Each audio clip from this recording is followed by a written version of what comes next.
All right. Hey, everybody. How's it going? May have been early on that one. How's it going, everybody? This is the 411 Ground and Pound MMA podcast, your weekly look into the wide, wacky, wonderful world of mixed martial arts. My name is Robert Winfrey, and I am your host, per usual. Uh, so thank you all very much for tuning in live after the fact. Please interact with the product, of course. Like, comment, subscribe. Uh, hit the bell icon if you want to have something funny happen. I don't know. I don't know if anything funny happens when you hit the bell icon, but I'm gonna say it. All right. What do we got on the agenda tonight? Well, we're gonna review UFC Fight Night 270 of Evloev versus Murphy. And man, we're gonna talk about some stuff related to that. We're gonna preview UFC Fight Night 271. The UFC is back in Seattle, Washington, with Adesanya versus Pyfer as the main event. That's not a terrible card, but man, the UFC is just kind of oddly structuring some of these events. And then we'll talk news because there was news. So we always appreciate having to talk about a few bits of MMA related news. So that's what we got going on. Feel free to interact in the chat room, of course. Actually, let me swap that over.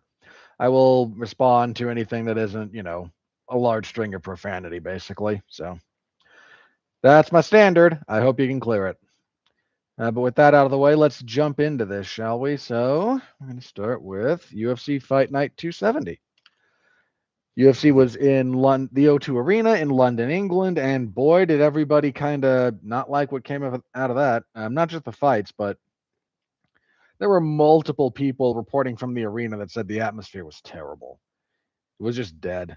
There's a lot of stuff, a lot of images coming out of the arena being undersold.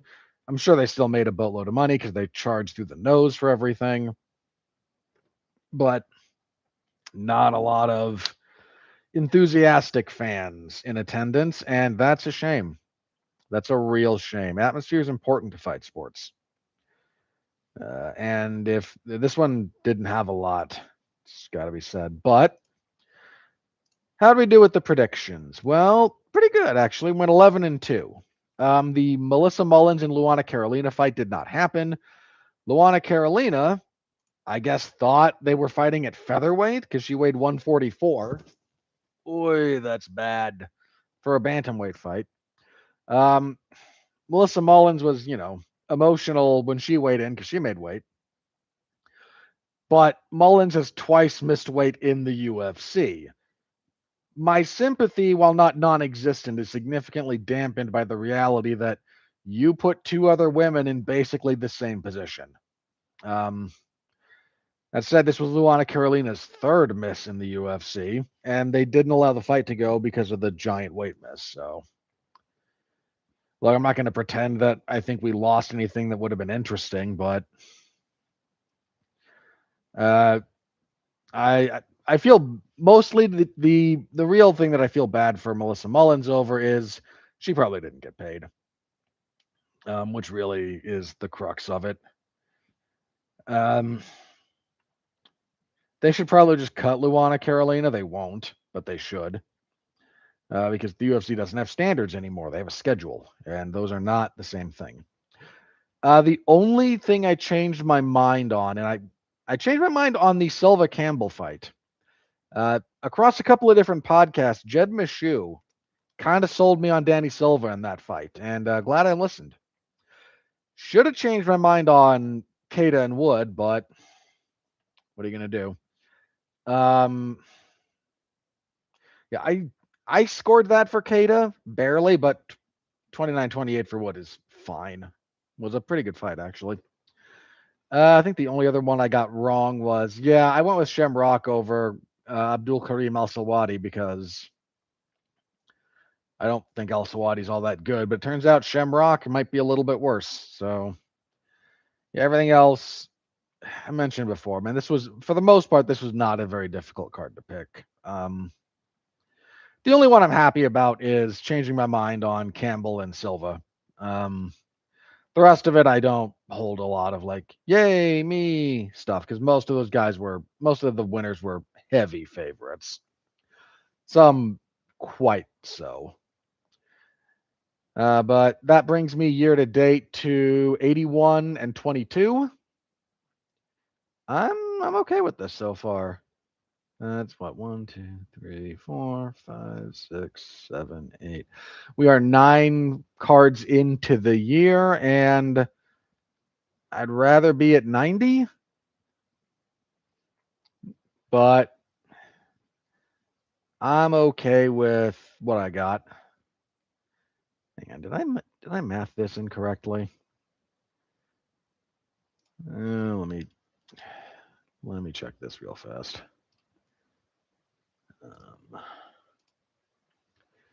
Because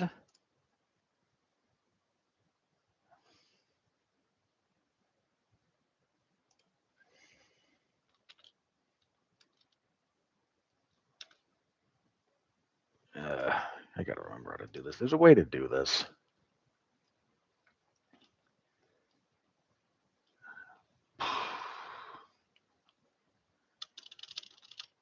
On this doohickey. Hang on. You can come back over here.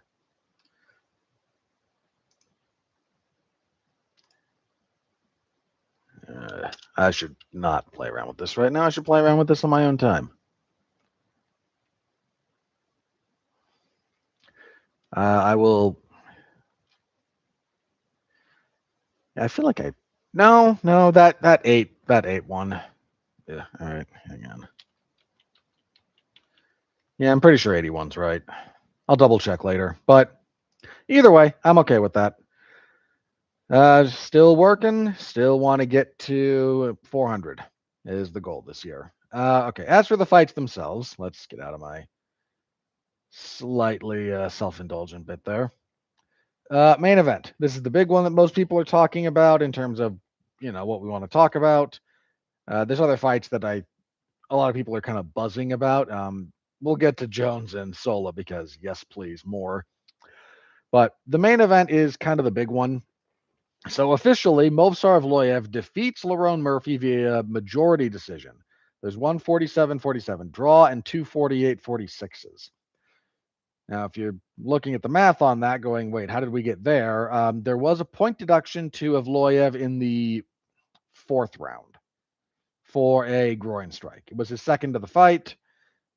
I have zero problem with the referee taking a point there. Absolutely none. I think the ref was Mark Goddard in this case, if memory serves. I think he made the right call.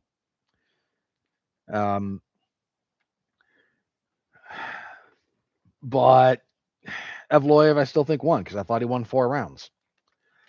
And if you win 4 rounds, you can lose a point and still win the fight because you still statistically get the majority of the points available.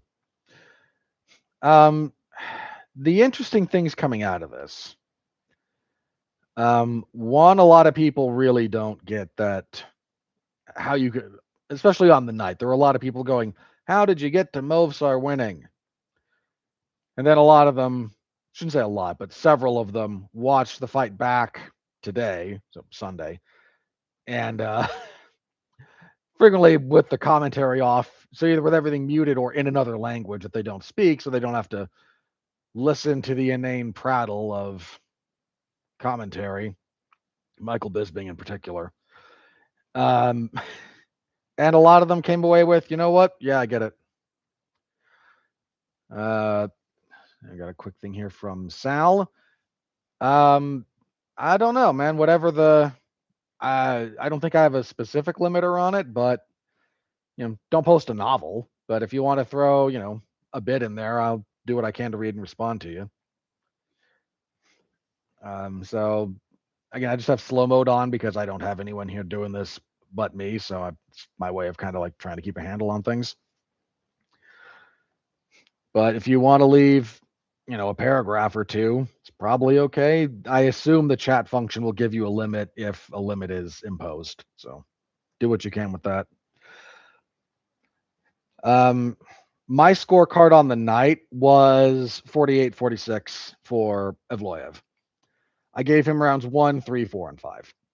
Now, of those, I think only the first round is swingy. Your comment was only 4 lines. If you tried to respond, maybe a little bit too close, or depending on, I'm not sure exactly what all of the settings are for this one because this is the entire 411 YouTube channel. So there's phrases, words, and whatnot that maybe you might have pinged. I don't know. Maybe try condensing it would be my hunch, but do what you can there, or leave it in 4 independent lines, and I'll get to it after it's done loading, and I'll just I'll do what I can there. But I'm happy to interact clearly. So I think only the first round is a little bit swingy. Round 2 is pretty clearly Murphy's. He had a good second round. Round 3, a lot of people in real time thought Murphy won. I didn't. The first 4 minutes of that round are fairly even, and then the last minute, especially the last 30 seconds, but more than just the last 30 seconds, Evloev does finally some really good work. He cuts Murphy open. He backs him up. He seems to hurt him a little bit. The reason I really felt okay giving that to Evloev in particular, not just that last flurry, which is good. He was doing a lot of body work throughout the whole fight. And the third round was a little bit, there were a few times when it looked like some front kicks from Evloev kind of bothered Murphy. Not huge, not like, oh no, I'm about to, double over. But like he started coming in, took one and paused for half a second and then backed up and like reset. And when you start looking at like how people respond to body shots, there were a few throughout this fight that seemed like they got to him a little bit. Again, nothing that I think was like nearly fight ending or badly hurt, but he definitely was feeling that a little bit at a few different times. Some of that might just be timing, because sometimes he just walked through them. But if you're not braced properly, or if you get kicked while you're breathing, that's when you have bad reactions to things. And it's possible that he took a couple of those at just bad moments and had to reset. But that still counts. Like that's still stuff that matters. And then the final flurry, of course. Then rounds 4 and 5, Evloev starts wrestling. And I think Murphy stopped one of his takedowns over the last like 3 rounds because he did some wrestling in the third, not as much, but a little bit. But like rounds 4 and 5, I think Murphy didn't stop a single one in round 5, and I think he stopped like one in round 4, or he stopped one in round 3 and then none in 4 and 5. I forget what it was exactly, but something like that. Rounds 4 and 5 are not in dispute. Evloev won those rounds pretty handily. He just lost a point in the 4th, so that round goes down 9-9. Then you're kind of just stuck with what you're stuck with at that point, and he wins the 5th. So the round in question that swings things, to my mind, is the 1st. Other people I saw say maybe it was more the 2nd. I disagree. I think the 2nd round was pretty clearly Murphy. I think that's the one that he got universally. Now, I think you could argue the 1st for him. I don't agree, but I don't think it's ridiculous. I just think that still gives you a draw. There's no argument to my eye, having watched the fight twice now. I don't see an argument for Murphy winning because I don't think he wins the 3rd round. I don't mean that he gets blown out, but he doesn't win it. And if you only win 2 rounds, you can't win a fight, barring like massive point deductions, and there weren't massive point deductions. So I have no problem. I think the right guy won. Also, I think if you score the fight as a whole, which is not official, but if it's another way of thinking about it, I think scored as a whole, pretty clearly, Evloev wins the fight. I mean, very clearly. It's like who won the fight over 25 minutes? Evloev. Like, not difficult.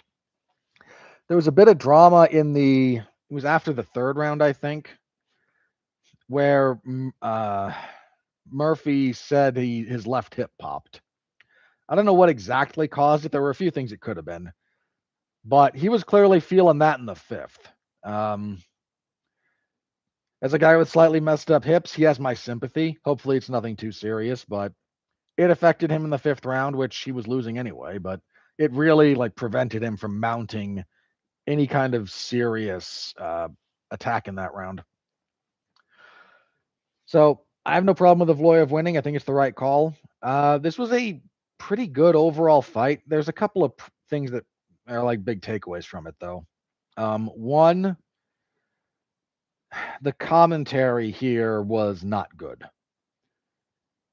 There was a lot of pro Murphy homerism from Michael Bisping, talking about how the reason Movsar isn't shooting is because of all the great things Murphy's doing. And no, there's stretches where I think that that's a factor. I absolutely believe that some of what Murphy was doing movement wise took a minute or two for Evloev to get a handle on. That's normal. The reason Movsar Evloev didn't shoot for basically 3 rounds was not Murphy's excellent footwork. He gave up a lot of entries, especially along the fence, that Evloev simply didn't take for any number of reasons. I think primarily because he was trying to make a point, Evloev. That, okay, I can do it this way, and now you'll like me, right?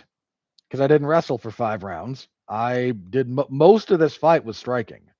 And Evloev still outstruck Murphy for the majority of it. Not like not blew him out of the water. There's 3 close rounds here. The first 3 rounds are relatively close. I have it. If it had been just the first 3 rounds, I think Evloev would have won it personally, 29-28. But they're competitive. Round 4, not as much. And round 5, happy to say that, part of what affected Murphy not really being in, that's the most definitive round of the fight, for the record. Part of the reasoning for that is Murphy's hip. He suffered a in-cage injury / setback that really affected him. And that happens. It sucks. I don't think it was the only reason he lost that round, but it definitely made it more definitive. Yeah, I think Evloev was trying to prove a point. I think Evloev was also like, if I just wrestle the guy for 5 rounds, the UFC is going to screw me. Probably was right about that. So instead, he strikes for most of 5 rounds, not all of it, but most of it. And looks more. It's weird because on the one hand, this is impressive, being able to just sort of out kickbox Lerone Murphy for, 4 rounds, certainly 3 rounds of total like time that they spent in the cage. At minimum 15 minutes was just striking. Minimum. Just out striking Lerone Murphy for 15 minutes is an impressive feat. That's certainly nothing to sneeze at. But this also was one of his more weird performances because he didn't look as quite as dominant as he has in the past. But anyway, I think he was making a point. I think the other thing about this is a thing that we haven't talked a lot about here. Occasionally it comes up in some other circles, but the commentary was not good. I mentioned that before, but let me drill into this for a second. There seems to be just a thought process going on from the commentary desk coming into this fight that if Movsar Evloev is not wrestling, he's losing. So it doesn't really matter what he does.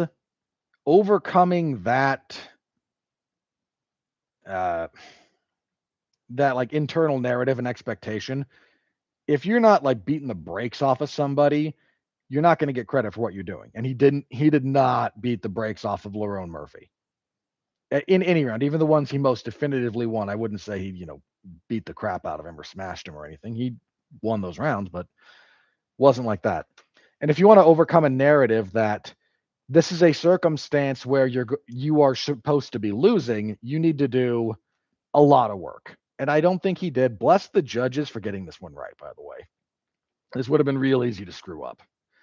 And they didn't. So seriously, kudos to the judges, because all 3 scorecards are, I don't have a problem with 47-47. Anyone who gives Murphy 1 and 2, I think is perfectly fine.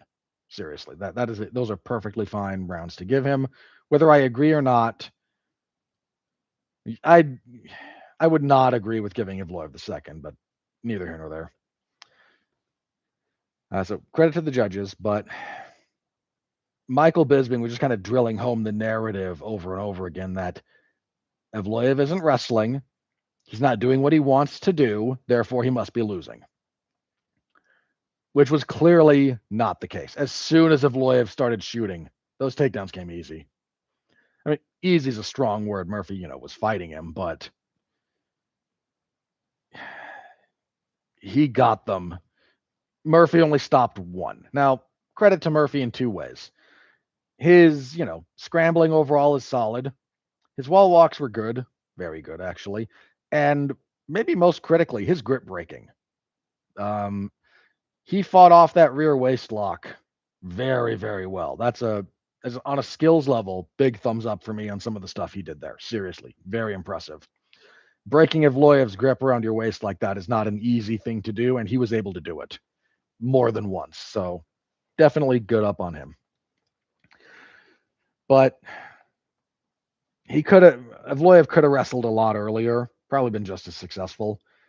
He just chose not to, but because he chose not to, the prevailing thought from not just commentary, but like a lot of people was he must be losing. He can't win a striking battle with Lerone Murphy, surely. And he did. Just not like battering the guy. And because it wasn't that authoritative, the assumption was just, well, Murphy's more technical. Murphy's a little bit busier. Therefore, he must win it, right? No. There's a lot more that goes into that. And I think Evloev did better.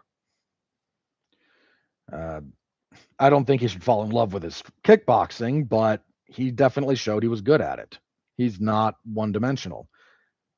He's got a big advantage in one dimension versus the other, but that's not the same as not having a second dimension. The other thing here that I want to talk about as far as like the perception and the discussion that came out of this is centered around a weird bit, but the social media posts that they show on the broadcast. Because they show like 3 or 4 after a round. Sort of depends on how many they want to go through, what else is happening in the fight, but they put up again 3, 4, something like that. I think 5 might be pushing it, but every one of the posts they showed after the first round was all Murphy won it, which I didn't agree with live, but that's what they drew from. And the other time I really remember seeing this, because sometimes people they do this and I just kind of shrug it off. Like, okay, some people I agree with, some people I don't. Oh no, whatever. The world's a diverse place in that respect. But if you watch the second fight between Volkanovski and Holloway, they don't show a positive Volk post until the 4th round. They spend 2 rounds. So what functionally happens is the first round happens, and then that defines sort of what people talk about, unless there's a major momentum swing for the next 10 minutes. And effectively, then the sort of public consciousness and what they feed you is 3 rounds of what people kind of thought about the first, also filtered through whoever's doing the filtering on the UFC production side. And they spent a lot of time on this one putting pro Murphy stuff up there. Now, I don't think scoring the first round for Lerone Murphy is wrong or bad. But I just got a real hard time with we spend as much time as we did with everyone just kind of going, boy, isn't Murphy great? He's not been taken down once. He's not even allowing Evloev to shoot on him. He's clearly winning when he's kind of getting outstruck, when he's taking some body blows, especially front kicks.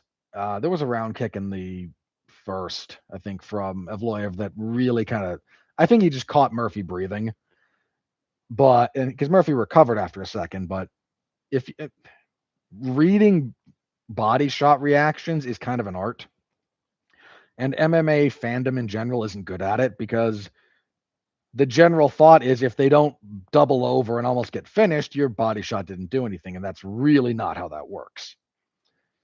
But Murphy more than once got deterred from what he was trying to do by some of the body attacks from Evloev. Some of them weren't as great. Not every time Evloev touches the body does Murphy like pause, reset, but sometimes he definitely does. And that's not a thing you should ignore or overlook. So we spent a lot of time with the broadcast commentary pulling for Murphy. We got a lot of, I'm not going to say propaganda, but a lot of the social media skimming was all pro Murphy. The UFC's showing of social media stuff like that is kind of dubious to begin with because they've got that deal with, Facebook or Meta or whatever the company's called to basically only show stuff from threads. So you're not exactly pulling from the greatest pool there.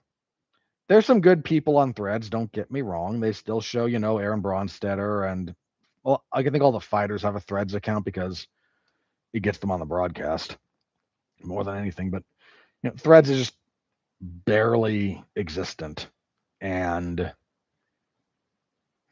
I understand a lot of MMA people making thread stuff because, hey, look, you're getting selected from a much, much, much smaller pool to get on the broadcast, and that could generate you a lot of followers. There's not a lot of juice to threads to begin with from where I sit, but at the same time, getting traction on X or Twitter is very difficult these days.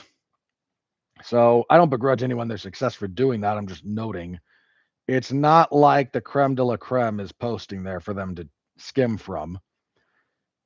I think Bronstedter's probably the best one they use as a general rule. And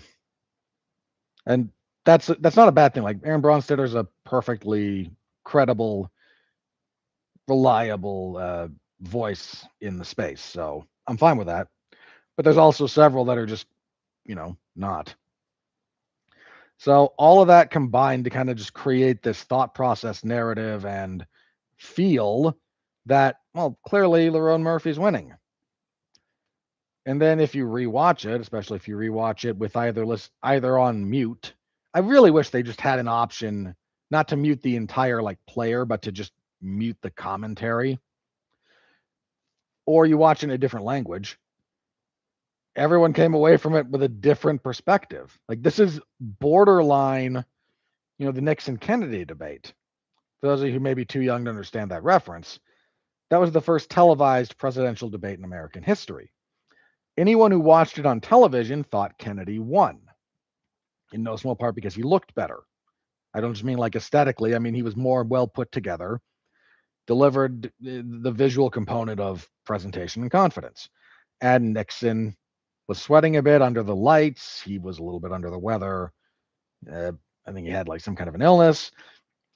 But if you watched it, you thought Kennedy won for a number of reasons. And if you only listened to the radio broadcast version of it, which is just them speaking, people who just listened to the radio thought Nixon won because they didn't have the visual component clouding what they were thinking. I mean, clouding's a strong word there because the visuals are important as well, but it just kind of goes to show you got a little bit of the same thing here. And honestly, a lot of this goes to Michael Bisping.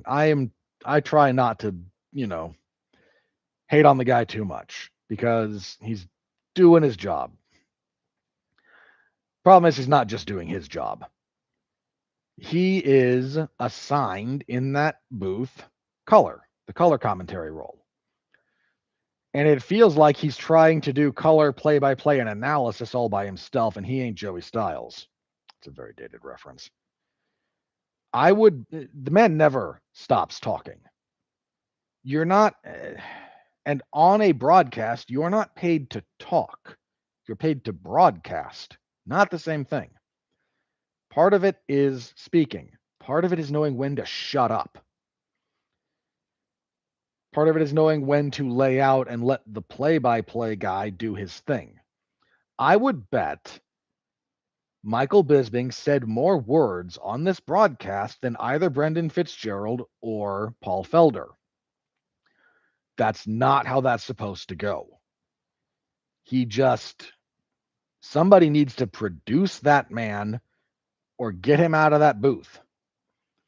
He's when he I don't want to say like he's just terrible because he's not terrible, but he is not being well managed in that role. He is not being well produced, and that's starting to have a negative effect on the broadcast. And I don't think there's any way around that. When used properly, he's a good asset.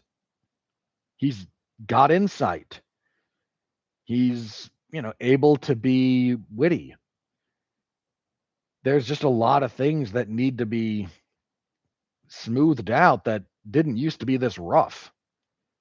So I don't know. Maybe this is just the direction the UFC broadcast wants to go on a production level, but I don't like it. I really don't.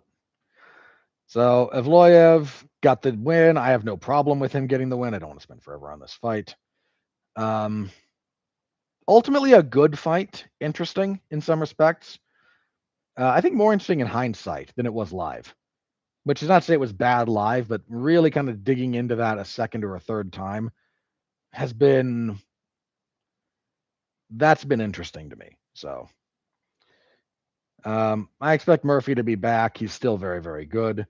Evloev called for the belt because of course he did. What else is he going to do? Alexander Volkanovski on the post-fight broadcast, he was calling into the desk, said, yeah, I want to fight the guy. I've been saying his name for a while because I think he's the deserving number one contender. This godforsaken promotion and sport, frankly, at this point, do not deserve Alexander Volkanovski because the man operates with integrity. Who's the next most deserving guy? That's who I want to fight. Hopefully, his take on this matters. It didn't last time when they just booked his rematch with Diaz, the second Lopez fight, for no good reason. No good reason for that fight. Absolutely none. It was a waste of everyone's time. So hopefully Evloev fights for the belt. Dude, if they leapfrog him again for Gian Silva, like, what are we doing? Just what are we doing? Murphy, got to see, what the injury is specifically. I don't think we have details on that yet, but like I said, I think he'll be back. I think he'll get plenty of wins. He's still very, very, very good. He does need to work on some takedown defense. It's been a problem. He's been taken down a lot. Now, he's been great about scrambling and then clinch breaking as a general rule, but a little bit better first order takedown defense would do him a world of good. Just throwing that one out there. All right, that was your main event. Apparently Dana White wasn't there for it. He left during the Page and Patterson fight and then apparently didn't come back. So, co-main event, Luke Riley defeated Michael Aswell Jr. via unanimous decision, 30-27 across the boards. I actually gave Aswell the first, but 2 and 3 were Riley's. This was probably not the fight that should have been the co-main event. It was okay. Fun enough, but I don't know. Just after the first round, it became very obvious what was going on, and at that point, my interest waned because neither guy is good enough to switch up things. They're just gonna keep doing what they're doing. It was okay. The featured bout, welterweight. Oh god, this fight sucked. Michael Venom Page defeated Sam Patterson via unanimous decision, 229-28 and a 30-27. I was 30-27. This fight sucked. Sam Patterson just didn't really want to engage. MVP did what he normally does. A lot of bouncing, shuffling, blitzing, but in spurts. This just wound up not being... When this was made, I think a lot of us kind of went, really? This is what we're doing with MVP? I don't think they've match made him very well. I don't need him to fight bums because boy, do I not need that in my life. But they have the Kevin Holland fight was okay as an introduction, especially, but they've tried way too much to just book him as a generic kind of rank and file guy who's ranked. That's not what you should be doing with MVP. That's just a mistake. But the UFC doesn't care because why would they? MVP also, was somewhat critical of the UFC's pay structure in the lead up to this one. Came out to that Michael Jackson song. Was like, they don't really care about us.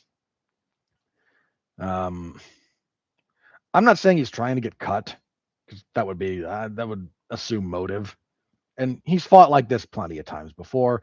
I think he had the wrong dance partner as a general rule. And that's just a tough thing to overcome, because MVP fights his style. And you either make him get out of it or you succumb to it. And Sam Patterson chose to just not engage. Fight was terrible. Absolutely dreadful. One of the worst fight. It's on my list for worst fight of the year. Probably will wind up being fairly high on that list. At least I hope so. Yeah, dreadful fight. Don't let anyone gaslight you into saying if you're, not a real fan if you don't like this fight. No. Sometimes fights are just bad. It's okay to say it.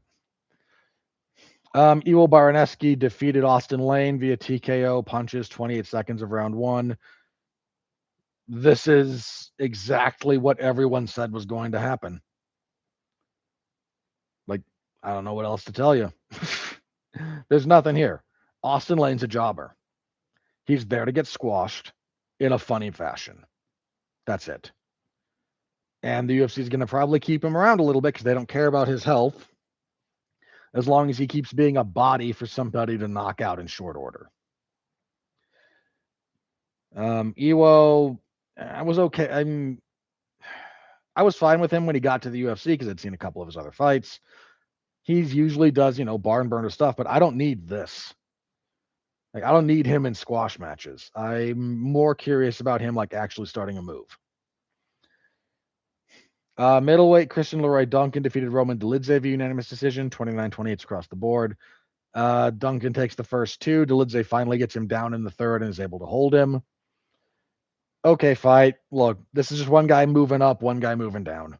Dolidze's had a respectable run in the UFC, certainly, but kind of on his way out. Duncan's on his way up.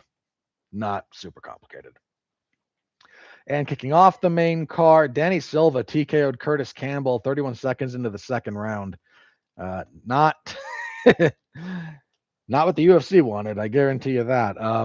Yeah, Danny Silva's pretty good. He went the distance with Kevin Vachejos, which is no mean feat. Pretty slick boxer. Cub Swanson trained. He just fought off Campbell's takedowns for most of it, and then anytime they got into the pocket, he just lit him up, and then finally dropped him in very quickly into the second round. Good win for Danny Silva, who committed the cardinal sin in his post-fight interview of going, "I'm kind of broke. Could I have a bonus?" He didn't get one. The UFC hates when fighters advocate for themselves in that respect. They don't want you drawing attention to the fact that they pay like crap relative to the money they draw in. Guys, the baseline salary for the WNBA is about to be $300,000. That league still barely, I think they might have turned a profit this time around. They've been subsidized by the NBA since their inception. They don't actually turn a profit. The player salary is based on revenue, not profit, which is fine. But again, in no small part because the NBA just pays for them to continue existing. But when the WNBA has a baseline salary of $300,000 on what they generate revenue wise, and the UFC has guys coming in still on 12 and 12, making 1.1 billion per year in revenue just from Paramount or /CBS or Paramount Skydance at this point. You almost had plenty of chances to fight this. You never did. But Danny Silva brought that up, and if you ask for a bonus, the UFC is very, very disinclined to give you one. That's been the statistical trend for, I think, 2 years at this point, if not more. Now, look, obviously, if you do something super spectacular, they don't care that much. But short of that, asking for it hurts your chances. That was the main card. As for the prelims, Mason Jones defeated Axel Sola via unanimous decision, 130-27 to 29-28. I was 29-28. This fight ruled. This was blood and guts, back and forth. Mason Jones just has a dog in him, and Axel Sola was game. Back and forth. Both guys get hurt. Jones gets hurt in the first, but kind of rallies. Badly cuts open Sola with a knee, I think it was. He cut him under the right. Yeah, he cut him like right here, like on the cheek, just under the orbital bone there. Big old cut right there on Axel Sola. Yeah, Jones kind of. This was great. What best fight the UFC's put on this year? Yes, this was in most respects better than Gaethje Patty, which was a little bit too lopsided, frankly. And this honestly had a little bit better technique from both guys because Patty's striking is not good. Fine, Jones versus Sola. If you didn't catch it live, thank me later. That was great. Big ups to both guys. That was fight of the night by a million miles. Featherweight next. Nathaniel Wood defeated Losin Keita via split decision, 29-28. I scored this for Keita, but I have no problem with Wood getting it. Good little technical scrap. Nothing major here. Like this, again, not a barn burner, but this kind of got us back on track at least a little bit after a couple of the other fights, which we'll get to in a second. Tough debut for Keita, but dude, Nathaniel Wood's a tough out. That dude's on a long winning streak. He doesn't lose often. And the fact that Keita made that, I thought Keita won. The fact that Keita arguably won that fight is actually a pretty solid indicator for him. So we'll see what both guys do going forward. Wood wants to fight a ranked guy. That seems like a given at this point. I don't know who exactly, but easily has earned a ranked opponent with the win streak he's on. Heavyweights, Mario Pinto was supposed to fight. Oh, who was he supposed to fight? He's supposed to fight somebody else. Mick Parkin. Right. Instead, on short notice, he fights Felipe Franco, who's normally a light heavyweight, I think. And this goes the distance with Pinto winning 29-28 across the board. This fight sucked. I don't know what the heck Mario Pinto was doing. A lot of clinching, a lot of stalling, a lot of nothing. And Franco, swung heavy for a round and then kind of just did what Pinto was doing after that. Like, this was not very good. And Pinto was a guy that a lot of us had kind of like, heavyweight desperately needs prospects. He might count. This did not raise his stock. At middleweight, Montas Contradevicius defeated Antonio Trocoli via unanimous decision. 130-27, 229-27s. You could give Montas a 10-8 in there somewhere. Trocoli sucks. I think the second round, Contradevicius pretty clearly got a 10-8. If you didn't give him a 10, in fact, that's my issue with the 30-27. If you didn't give him a 10-8 in I'm pretty sure it was the second, you just made an error. Because, boy, was that second round just like took Trocoli to the woodshed. Contradevicius is also one of those guys who's very used to running over people. And that's fine and dandy until you find someone who you can't run over. And he clearly handled Trocoli when it was all said and done, but his introduction to actual UFC calibered fighters, even at, middleweight, which is not the best division, that might go real rough for him because he doesn't strike me as a guy right now in his career who can change gears. He's got what he does, and if it doesn't work, he's going to be lost. Maybe I'm wrong, but certainly that's my read on him at the moment. And what he does might be good enough to still win fights in the UFC, but there's a very clear ceiling on what he does right now. And if you can't finish Trocoli, who's very, very not good, in fact, maybe the worst guy on the roster right now, just overall skills-wise and everything. Yeah. Heavyweights, Brando Pericic defeated Louis Sutherland via TKO, 148 of the first round. Whatever. Low-level heavyweights, Pericek is still a decent heavyweight prospect in the division that is so hard up for talent that they still have Tai Tuivasa ranked, despite the fact that the man hasn't won a fight since the Biden administration. Since Biden was still somewhat lucid. That's how long ago he won a fight. Lightweight, Abdul Karim Al-Sawadi defeated Shamrock, 30-27 across the board, nothing fight. And kicking everything off, Chanel Dyer defeated Havana Oliveira. Oliveira missed weight, only by half a pound, so she clearly tried at least. Via TKO, knees and punches, 117 of the second. Of note, this is the first time a strawweight fight had a finish inside the first 2 rounds since like Tabitha Ricci fight last year. Like this division, women's MMA in general and strawweight in particular is full of busy work. We're just hitting pads, basically. And like we're not at the number of women who go out there and are actually like trying to intentionally injure the other person is shockingly small. So give Dyer some credit there. She's still, green, but I'm not going to fault her for being green when she's had like 8 fights. So, and that was it. We lost a fight. I mentioned already the Mullins and Carolina fight. The broadcast still went almost 7 hours. And let me do the bonuses. Then I got to talk about something else related to this card before I move on. Your bonuses already mentioned fight of the night went to Jones and Sola. Easy call. That might be fight of the year when it's all said and done. Like they're front runners right now for sure. That was great. Performances went to Baraneski and Dyer.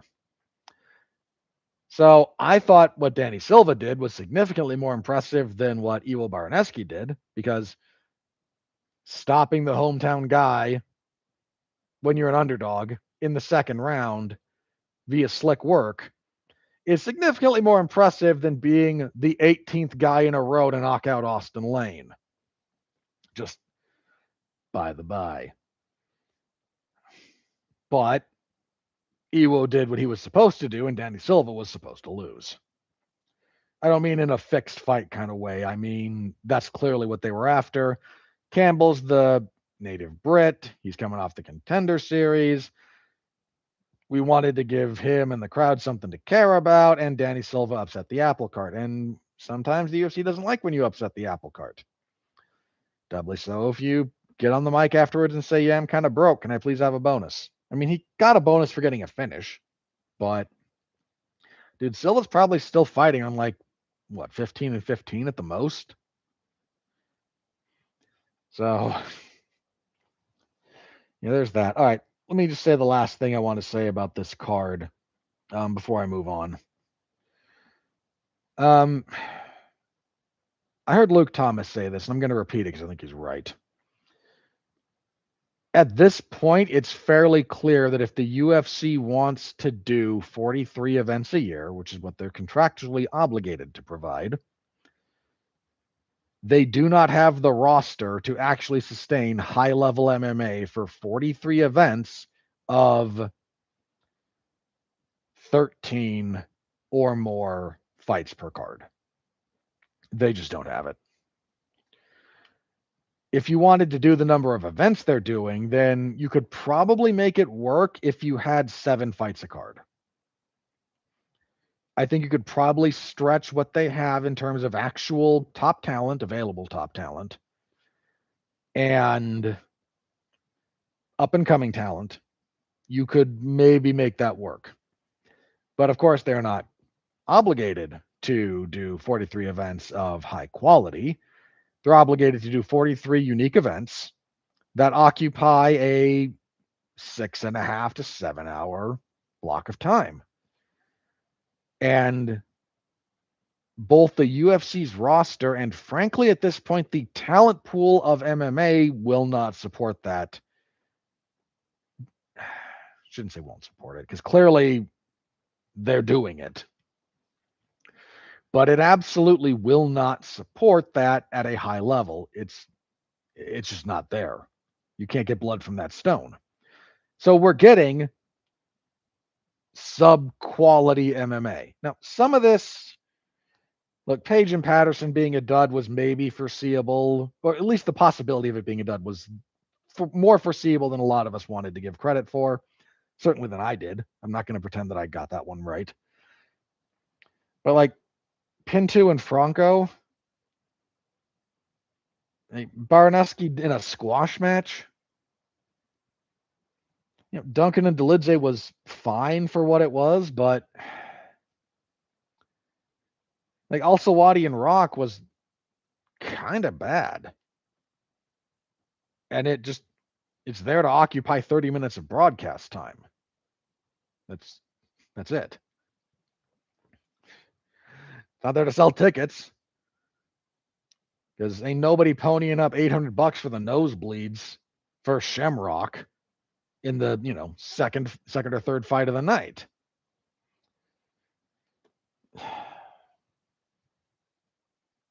So I think really what this event exposed, I got asked a little bit ago whether I thought MMA under the Paramount deal was bad. And I'm going to repeat what I said then, and I'm going to qualify it a little bit. I'm going to elaborate further, not qualify. I'm going to elaborate by saying I've got more data now. My response at the time was, because I got this in like February. We'd had like only three or four events in the calendar under the new deal in 2026 at that point. And yeah, they weren't great. But I don't think they were terrible. That fight night was not great. Was it terrible? It bordered on it. Put it this way, it bordered on it. But we didn't have enough information to actually draw a legitimate conclusion. And part of the problem with being super negative about the first quarter of 2026 was that the UFC really tried to load up the last quarter of 2025. That's going to have a knock-on effect, a ripple. In this case, it was just that a lot of guys, a lot of the champions fought the last quarter of 2025.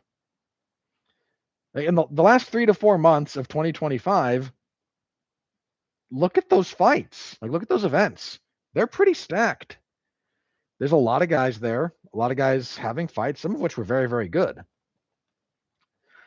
But that means that the first quarter of 2026 is kind of going to be a wasteland.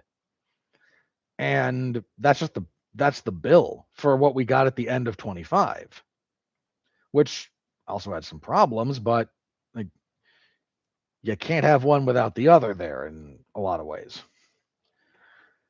So my response there was, look, I don't think it's been great, but here's why I think we're having some issues. And I'll wait and see, because more information is necessary before we draw a legitimate conclusion. Well, we've had twice as many events as when that question was asked of me the last time, at least twice, if not, more. And now I think we can draw a more legitimate conclusion. This is the direction the UFC's been going for a while. And at the moment, I think MMA globally is in a tough spot. There's other things to like about the sport. Watch Ryzen. Ryzen's great. Definitely watch that. They only have like one event a month, but they have, I think, the superior rule set. I'd rather they fought in a cage than a ring, because the ring is just stupid for MMA at this point, but I'm not in charge of that. But Ryzen's real fun. Ryzen's a lot of fun. They also have, presentation, whereas the UFC does everything they can to make every event they have look the same. Like, nothing about this event in London said, hey, we're in London, apart from B-roll. Like, that's it. If you don't watch the broadcast, if you pick up any random fight, not card, if you pick any random fight, it's almost impossible to tell the location that fight is taking place with maybe like 5 exceptions. And those exceptions stand out because they are so rare. Like the French singing the French national anthem during the He was gone in Tuivasa. Yeah, I remember that. That was great. What else about that made you go like, boy, we're in France and this is great? There's zero production value in presentation to what the UFC does. Absolutely none. And they like it that way, so hey, what do I know? But stating a fact. And they're pricing out fans. Dude, the WWE's doing this too, and they're getting real pushback on it. MMA fans are kind of stupid. God bless us all. Like, we put up with a mountain of crap. But at a certain point, like, we're just in an abusive relationship and need to be honest about it. But WWE, I hate that I'm about to praise Vince McMahon because, oh boy. But Vince McMahon, if nothing else, understood that an average American family needs to be able to afford tickets to the show. Maybe they're not ringside, but they should be a family should be able to attend our show reasonably priced. Vince understood this. That doesn't mean he charged you a nickel, because that's what it cost to get in when he started. He's not stupid, but he never price gouged on tickets. Almost never. In fact, well, okay, before the sale to WME, never. After that, got dicey. But when it was just him at the helm of that, all the things you want to say about the guy, there's a boatload of negative things you can say. He understood the audience and he understood the medium of professional wrestling. If you price out families, you kill the next generation of fans. Because watching wrestling on TV is fine, but a big portion of what actually builds the fandom is you watch it on TV, and then the circus comes to town. And you want it, and the kids want to go to the circus. Well, when the circus is going to cost a family of 4 $2,000 to go or more, they ain't going. Full stop. Like, that's not going to happen. And WWE is getting real pushback on it because their fan experience is the fan atmosphere is an enormous component of what they do. MMA kind of gets by on warehouse fights these days. So the UFC doesn't really care that they're charging $800 a ticket for the worst seats in the house. Well, if they go unsold, who cares? They clearly don't. That's having a pretty big negative effect on the bottom line. The UFC's stubborn insistence on not making the fights that fans want is starting to bite them, all while lying about it. Here's the thing, guys. There's this old line from politics that you can fool some of the people all of the time, or all of the people some of the time, but you can't do all the people all the time. When you matchmake in the UFC, you can make the wrong fights on occasion. Sometimes you make the right fight and it's a dud, but most of us give you credit for making the right fight. If Movsar and Volk winds up being kind of a non-entity fight, like not super exciting, we understand, but he's the deserving guy. Sometimes that happens. John Fitz versus GSP was not a super exciting fight. We all knew it. We all knew that was probably going to be the case going in. It was the case when we were done. But there was still stuff to talk about, and ultimately, you made the right fight. That counts for something, even if the actual action is iffy. When you make the wrong fight, like Volkan Lopez, like putting an interim belt on Gagey and Patty, if the wrong fight delivers the action, everyone kind of goes, okay, you got away with one. If the wrong fight delivers bad, if the wrong fight does not deliver, That is real bad. And the UFC's made a lot of wrong fights lately, and they have not really delivered. Vulcan Lopez was the wrong fight. We all knew it. Everyone knew. Dude, Volk knew it. You knew it. I knew it. Everyone who talks about it knew it. The only hope there for the UFC was, okay, if this is a barn burner, and their first fight wasn't a barn burner, but it was, good. If this fight delivers the excitement, no one will care that we made the wrong fight, which is true. Let's be very fair about that. If that fight had been great, everyone would be going, yeah, we wanted to see the rematch. The rematch was great. Movsar can get next if he beats Murphy.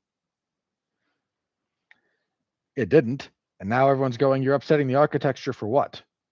Getting Gagey to a title fight when Arman Saryukian is the guy? Like, Gagey and Patty, Gage is the only guy who can get away with this reliably because Justin Gaethje is like genetically incapable of having a bad fight. He may get knocked unconscious pretty badly by Ilia Topuria, but that fight will not be boring. But you're making the wrong fights. And if the wrong fights don't deliver the action, people get upset. And you're a monopoly, so you don't actually feel that pinch for a long time. But as not just a promoter, not just as a promotion, as the only major promotion in the world, 90 cents of every dollar that is generated by the sport of MMA worldwide is generated by the UFC, by the way, give or take. Might be worse than that now, actually. You are being piss poor stewards of the sport with this. That's the bottom line. Part of what the UFC used to pride itself on, for a lot of reasons, was we are trying to caretake, grow, and shepherd this sport that we believe in. That's gone. That is about that may as well know that, like, that's not part of the ethos. That's not part of the conversation. That's not any part of any consideration that the UFC is doing at all, ever anymore. They don't care. And that's going to go bad. And when that goes bad, the amount of effort it's going to take to make it go right again is significant. Now, I'm not saying it can't turn around. We're going to have good fights. It is a statistical inevitability. There was a really great fight last night. But if I got to wade through 7-hour broadcast every Saturday, and I come away going, there's 3 fights on this worth talking about, here's 2 moments in addition to that. The juice is not worth the squeeze. Frankly, it's getting towards the point where I don't think I get paid enough to do this. So that's where I am. Don't know about you guys, but feel free to comment if you feel differently. All right. That's my rant on that. Thank you very much for listening. Or if you skipped ahead, I can't blame you. That went a little bit longer. I didn't expect to take that long on this card, but that needed to be discussed. All right, let's move ahead to UFC Fight Night 271. This is the UFC's return to Seattle, Washington, and the Climate Pledge Arena. God. Look, I believe we should be good stewards of the earth. Don't get me wrong. The fact that the entire industry around talking about environmentalism and climate and all that crap is revealed just to be so much grifting is depressing in profound ways. All right, let me, for crying out loud.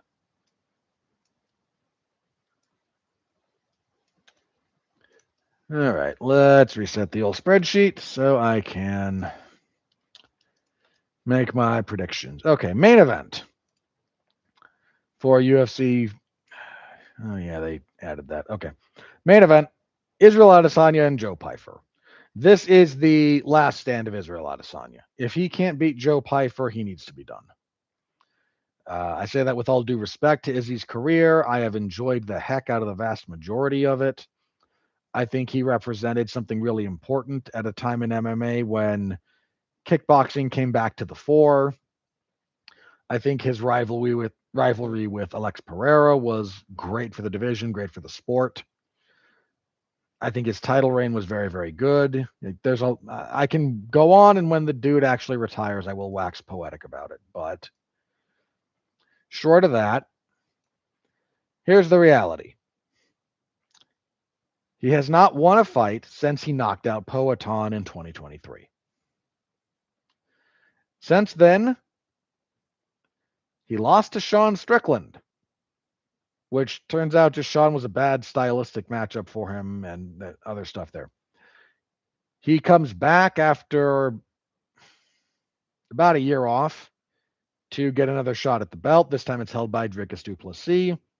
I like that fight a lot, but DDP submits him in the fourth round. DDP was winning that fight anyway. Was he up, 3-0? Might have been 3-1. Or going into the fourth, might have been 2-1. But then his next fight after that, he gets stopped by Nasruddin Imavov in the second round. Now, Imavov's real good. Joe Pyfer's none of these. So Strickland, former champion. DDP, former champion. Imavov should be fighting for the belt. It's another wrong fight, by the way, Strickland and Chimaev, but sort of wrong. Strickland, with what he did to Fluffy, kind of muddied those waters enough, but it should be Imavov. We all kind of know it. But so Izzy needs a win bad. And if he loses to Joe Pyfer, again, I think he's probably about done. Pyfer, young, 29, and look, Pyfer's only loss in the UFC is to Jack Hermanson. He's on a 3-fight winning streak. He stopped Marc-Andre Barrio. No surprise. Got a decision over Kelvin Gastelum. Little surprising. And then beat Abus Magomedov, who's just not good.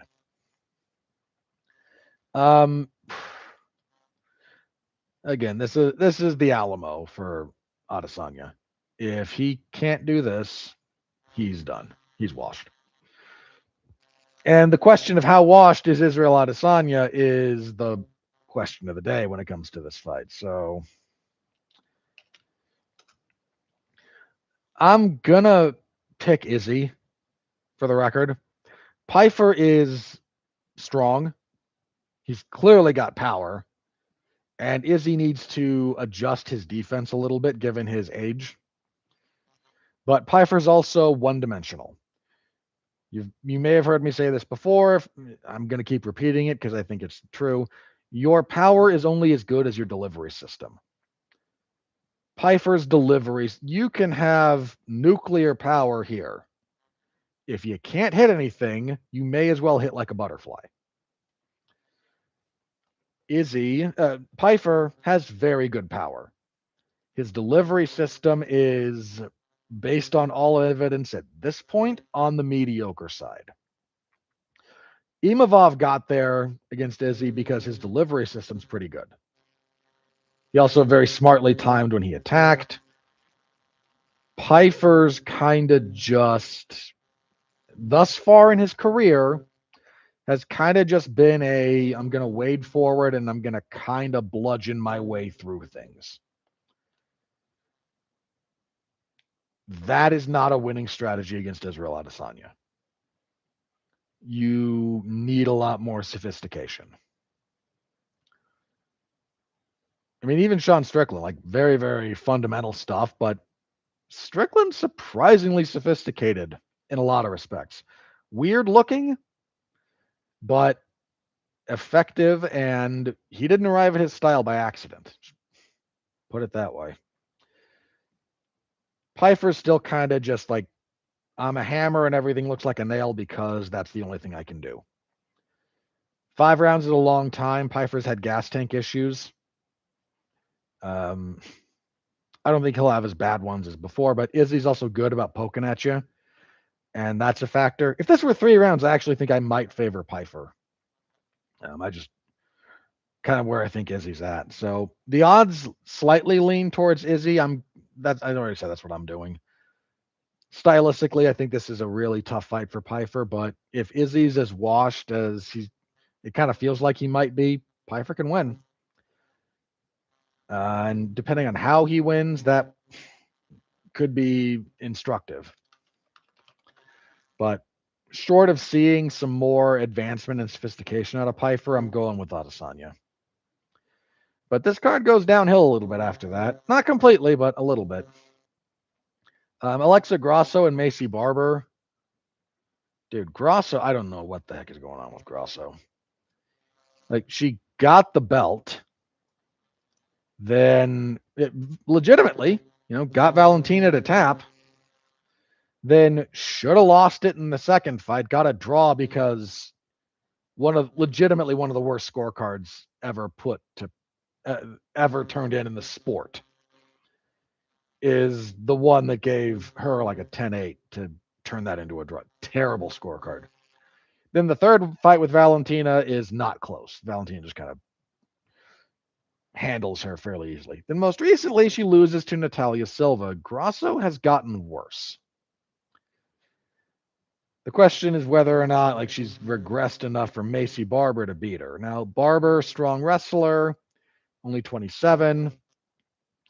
The problem is for Barber, she's not actually a strong wrestler. She's got good top control and is one of the few fighters actually these days that actually will put the hurt on you from top position. But getting Grasso down is not super easy, unless your name's Valentina Shevchenko, and you've got just insane physical strength and a wealth of technical acumen from the clinch. But Barber's on a good winning streak. Her last loss was actually to Grasso in 2021, so she's trying to avenge that. She's also had a couple of decisions go her way that I do not think she should have won. For whatever the Miranda Maverick fight, I don't think she won. I don't think she won the Andrea Lee fight either.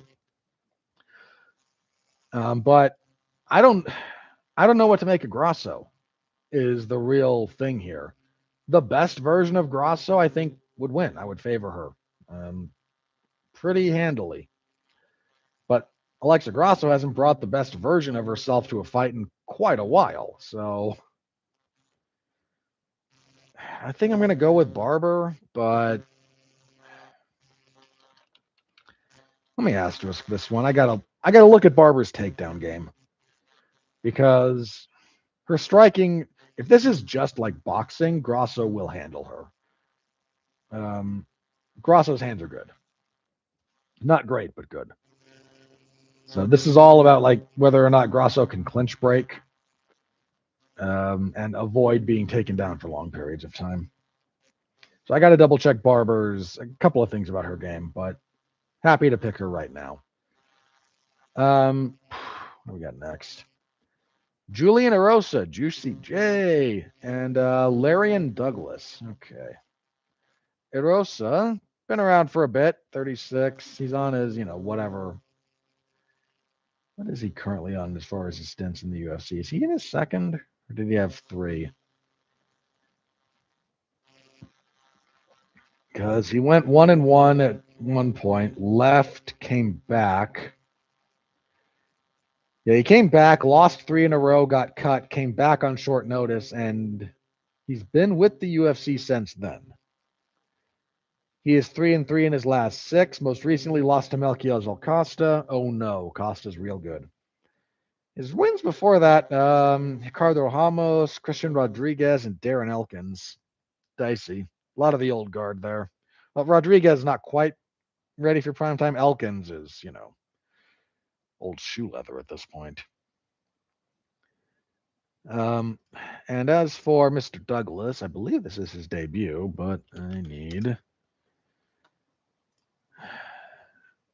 better sourcing. So Douglas is 13-5. Yes, this is his UFC debut. He's on a 5-fight winning streak. Had a good run through the LFA. coming in off of a Contender Series win, because that's the only way you get into the UFC these days. Okay. The odds are with Douglas, and I can see why. Looking over that, Erosa's respectable as a veteran and a journeyman, but I think at this point he's not really making a push. And I think Douglas, yeah, go with Douglas there. Those odds, though, I wouldn't be comfortable with. You can get Erosa at like plus 240. That's iffy. That is a little bit iffy.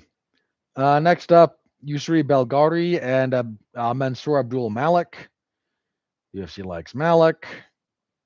Belgari is just kind of a dude. Let me double check that. I may be misremembering. Belgari, 9-3, 4-5 winning streak. Beat Azamat Bakoev in his UFC debut. That's not nothing.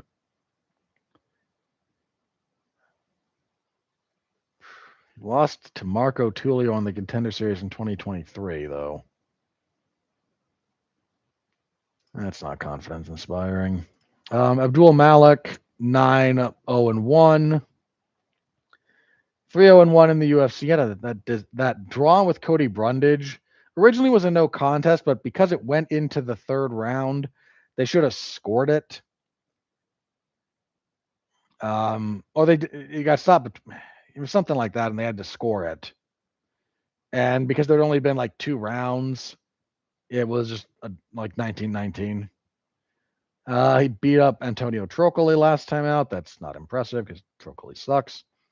But Abdul Malik is kind of the prospect they're looking to get behind. Belgari is just kind of a dude. So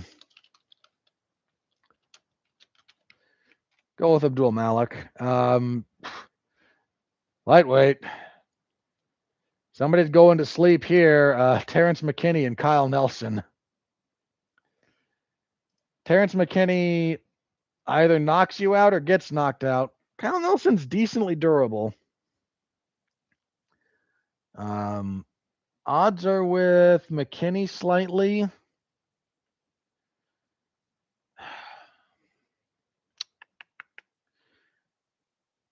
probably about right.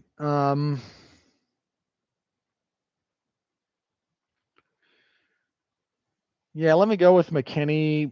I got to see something, though. I'm going to asterisk this one. I got to see Nelson on weigh-in day. It's kind of the big thing there. Because that dude, lightweight's a struggle for him to get to. And, dude, he fought at featherweight before that. Like, I don't know how he did that. Michael Chiesa will be having his retirement fight. He was supposed to fight Carlston Harris. Instead, Harris had to pull out, so he's getting Nico Price on short notice. On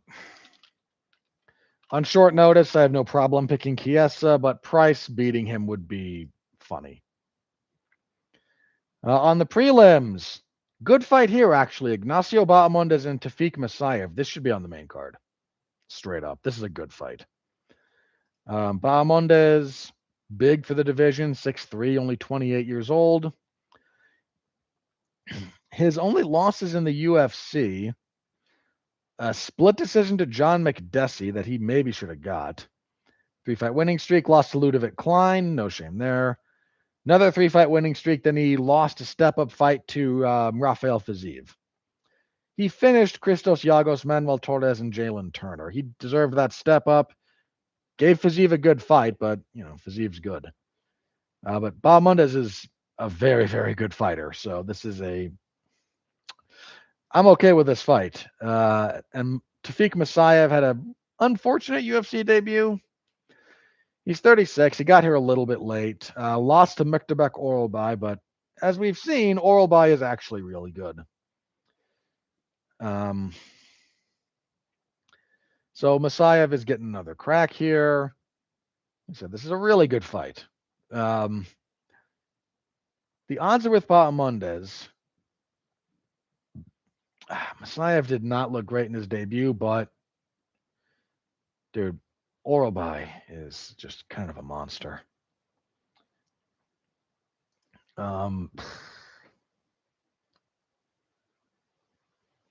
I'm gonna respect the odds here and go with Bahamondes.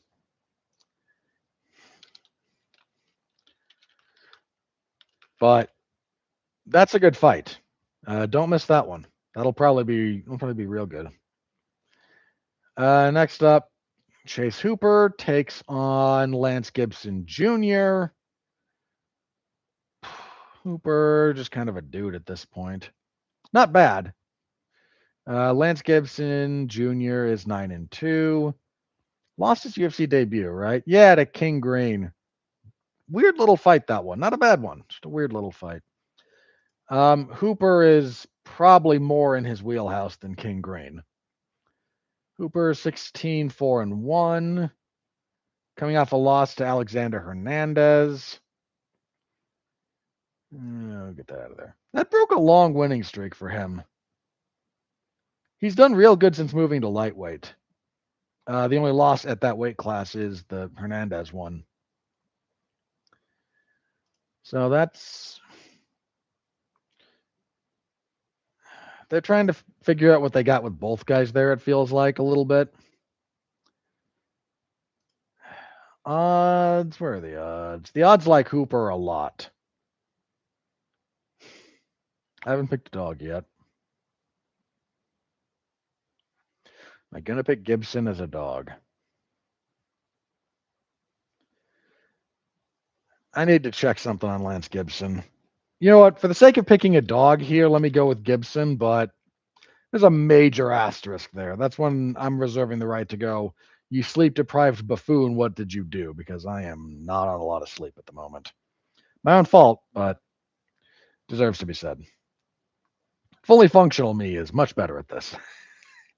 I just can't quite bring that to bear all the time because of any number of scheduling reasons. Marcin Tybura and Tyrell Fortune next. Oy vey. That's going to suck. So Tybura, just 40 years old, just part of the furniture at this point. Coming off a loss to Ante Delia. Before that, he had beaten Mick Parkin and Gennady Janiz. He lost to Sergey Spivak. He beat Taito Ivasa. He lost to Tom Aspinall. This is just who Marcin Tybura is at this point. The wheels are going to fall off for him in the near future at his age, even at heavyweight. He's also got a lot of miles on him. Let's due respect to this guy, because he's 40. He's almost got 40 fights, and he's been in the UFC since 2016 when he lost to Timothy Johnson in his debut. Boy, that's a blast from the past. So the man's coming up on a full decade in the UFC. Respect that. I mean, he also came back from a real bad stretch. There was a stretch of time when he was 1-4. Lost to Verdum, Lewis, beat Stefan Struve, then lost to Shamil Abdurakhimov and Augusto Sakai. And he salvaged himself. He got a good winning streak going. I mean, one of those wins is Greg Hardy, but you beat the guys in front of you, I guess. So give the guys, his career is not Hall of Fame, but you spend 10 years in the UFC, that is nothing to sneeze at, even at heavyweight, maybe even especially. Because longevity at heavyweight is actually at a premium.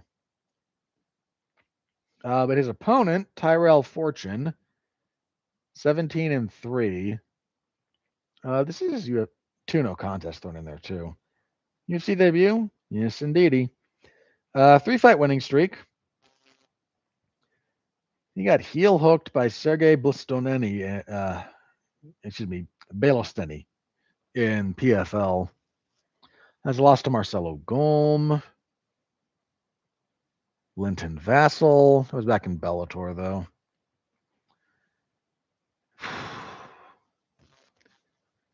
Tabora's a tough draw for your debut. Is kind of the thing that's given me pause here. There's a lot of heavyweights they could have put Fortune in there with that I would favor him fairly easily. Tabora ain't one of them. The odds slightly favor Fortune. I will respect the odds here. But hang on. Make a note here. I reserve the right to change my mind on that one exclusively based on getting a good night's sleep. So my window to change my mind on that is exactly tomorrow. Barring some weirdness, of course, during the week. But absent weirdness, I get one night of sleep to wake up and go, did you really just make that decision, Dumbo? Because that happens a lot. We got pretty much a pick'em odds-wise between Casey O'Neill and Gabriela Fernandez.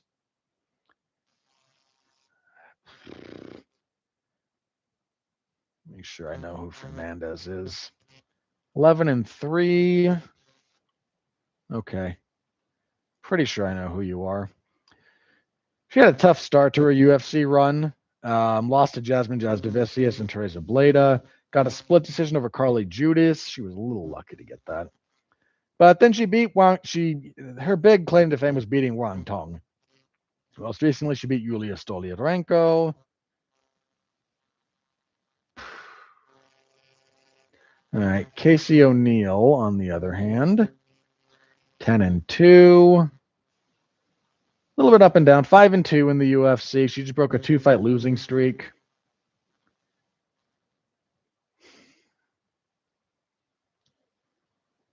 She's done okay. She beat Luana Santos her last time out. Before that, she got armbarred by Ariane Lipski. Well, sorry, Ariana Silva now. Lost to Jennifer Maya. That's a tough one. O'Neill's mostly a ground fighter. Fernandez has struggled with that on occasion.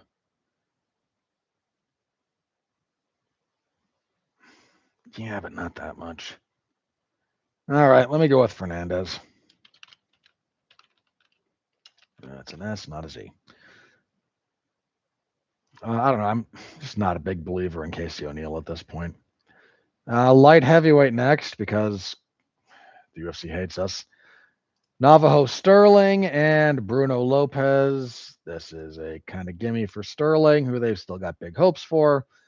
Sterling's still a little green, 8-0, undefeated. 3-0 in the UFC. Decent decision wins over Tuco Tokos, Ivo Urslan, and Rodolfo Bellato.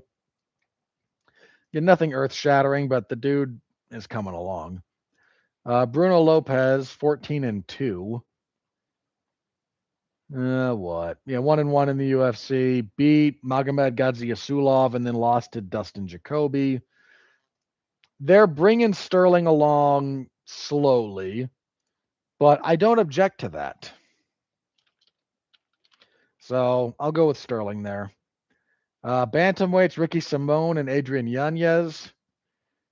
Boy, a guy with a fall off, Adrian Yanez.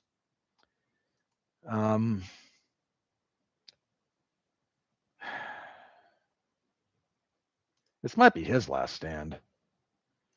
So Simone has been real up and down. Got a decent motor, pretty relentless wrestler when he gets into it. Coming off a loss to Hani Barcelos. That broke a 2-fight winning streak. He knocked out Javid Bashrat. I remember that. It was funny.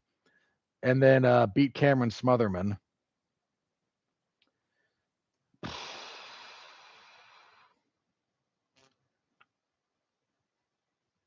But yeah, Barcelos out-grappled him. Yanez won't do that, but if Barcelos just decides he's going to do his wrestle box thing without the wrestle part of it. Yanez coming off a split decision loss to Daniel Marcos. I was okay with Marcos winning that. He's had a rough go of it lately. He got TKO'd by Rob Font and then TKO'd by Jonathan Martinez, both really good fighters.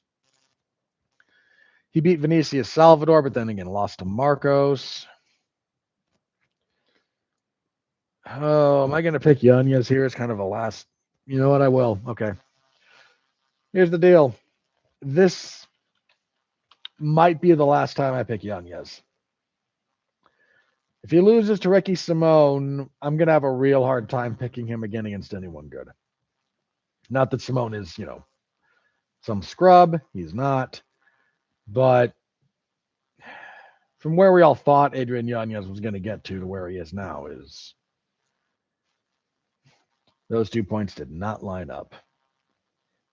We've also got, what is next? Alexia Tainara and Bruna Brazil. Bruna Brazil is not super good. Did we lose a fight? Good grief. Sorry, I'm looking at the canceled fights here now, and oh my gosh. Okay. Marcin Tybura was supposed to fight Walter Walker. Said he gets Tyrell Fortune. Nicole Cagliari was supposed to fight Carol Fordo. Zhu Kongji was supposed to fight Marcio Barbosa. Zhu apparently broke his nose. Chiesa was supposed to fight Carlston Harris. Harris had visa issues. The aforementioned Carol Fordo was supposed to fight Stephanie Luciano. Fordo pulled out this time. Luciano was then supposed to fight Alexia Tainara. Luciano withdrew, getting us to Alexia Tainara and friggin' Bruna Brazil. Tafik Masayev was supposed to fight Samuel Sanchez. Sanchez pulled out. That actually makes a lot more sense than the Bahamondes fight in a lot of ways, but that was a long enough time ago that I don't feel too bad about it. So Bruna Brazil, fighting nerd, but she's not very good. 11-6-1. 3-4 in the UFC. Coming off a loss to Ketlin Souza. I mean, she's not terrible, but Tainara is 13-1, 11-fight winning streak. 2-0 in the UFC, wins over Molly McCann and Loma Lookbunmi. I think they feel like they got something with Tainara there. And Brazil, I don't think they feel that same way about. So I'll go with Tainara there. And that is the fight card as it currently exists. I don't think they have announced a potential replacement for Zhu to fight Barbosa. And at this point, I don't know that that would be a worthwhile thing to pursue. This is already an iffy card. So what's good? What's genuinely good on this card? Main event, I think, is important. Got to figure out where we stand with Izzy. Erosa and Douglas will probably be okay. Erosa's genuinely good for a fight. McKinney and Nelson will be fun for as long as it lasts. Chiesa and Price is iffy, but they're giving Chiesa the retirement fight in kind of his hometown. Not exactly, but kind of. Bahamondes and Masayev is good. Hooper and Gibson has some potential. Simone and Yanez will probably be fun. But that's kind of where we are. You squint hard, you can find a few things if you really want to find them. But that's what we got, folks. So Saturday, MMA Zone to 411mania.com. Stop by, say hello. Y'all know where I will be. So yeah, I appreciate that. Oh, I forgot to mention it on my previous one, but my Evloev and Murphy report is in the 411, the MMA Zone to 411mania.com as well. Give it a read if you want. It is my live coverage. So give that a read if you're so inclined. I appreciate it. That's a 3. Okay. Part of the news. We'll be quick with a couple of these things. The MVP, Jake Paul's promotion, the Netflix MMA card they're putting on, got another fight. In this case, it is Mike Perry versus Nate Diaz. You know, this MVP card on Netflix it is not going to represent the highest standard of MMA. It is going to absolutely capture the imagination and interest of lapsed and casual fans. And frankly, the casual fan base is the largest percentage of the fans of any sporting event. The largest percentage of the fan base is casual. The casual fans are going to be drawn into this. What it actually looks like when it's all said and done. Dude, Francis Ngannou's just going to kill a Brazilian who shouldn't be in there with him. Ronda and Gina is two women who have not fought in a really long time. Again, Gina hasn't fought in like 17 years. Ronda hasn't fought in again, almost a decade as well. So who knows? Probably Ronda wins that, but like again, who knows? And now you got Nate Diaz and Mike Perry, which is just going to be like I mean this as a compliment. This is the dumbest violent fight you're going to find in a long wise. And God bless them. There's a place for that. And whatever else you want to say about Jake Paul, and I've said plenty negative. If you want to hear someone else wax poetic about how much Jake Paul sucks, Napoleon Bonaparte has some stuff on him that is great. But whatever else you want to say about him as a human being, Jake Paul is a very effective promoter.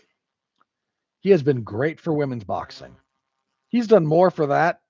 Jake Paul has done more for women's boxing than anyone since people trying to leech casual interest off of Muhammad Ali's out of Layla Ali just being Muhammad Ali's daughter.